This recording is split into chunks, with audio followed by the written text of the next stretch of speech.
দেখো শুধু ধান ক্ষেত খালি দেখতে পাচ্ছ। কোনদিনও ঘাস কাটেনি, কীভাবে যে কাটবো ভয় লাগছে, আবার আস্তে আস্তে কাটতেই হবে। দেখো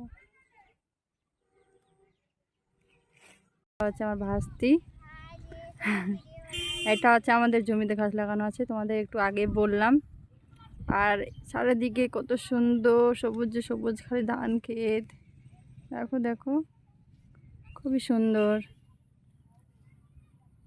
এটা হচ্ছে আমাদের গ্রাম, কত সুন্দর দেখো।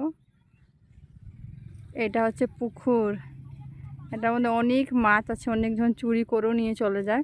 ওই দেখছো এটা বাড়ি, এই বাড়িটার মধ্যে থাকে যে পুকুরটা কিনে নিয়েছে ওই লোকটা এই ঘরের মধ্যে থাকে।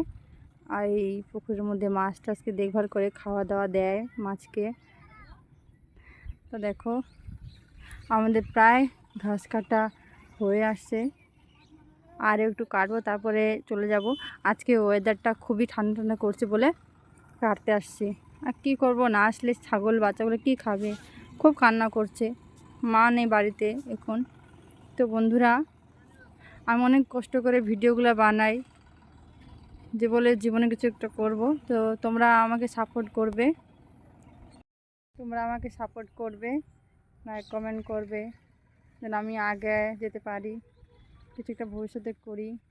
মেয়ে মানে তো কিছু একটা যদি না করি তো অনেকের অনেক কথা শুনতে হয়, যেহেতু পর বাড়িতে যাব। কেউ মানে সাথে ছাড়া ভালোবাসে না, তোমরা তো ভালোভাবে জানো। তো আমি সেজন্য ব্লগ ভিডিওটা বানালাম এটা, আর রিলস ভিডিও বানাই। তো তোমরা আমাকে সাপোর্ট করবে, কমেন্ট করবে। তো বন্ধুরা, এখান থেকে ভিডিও করলাম, টাটা, বাই বাই।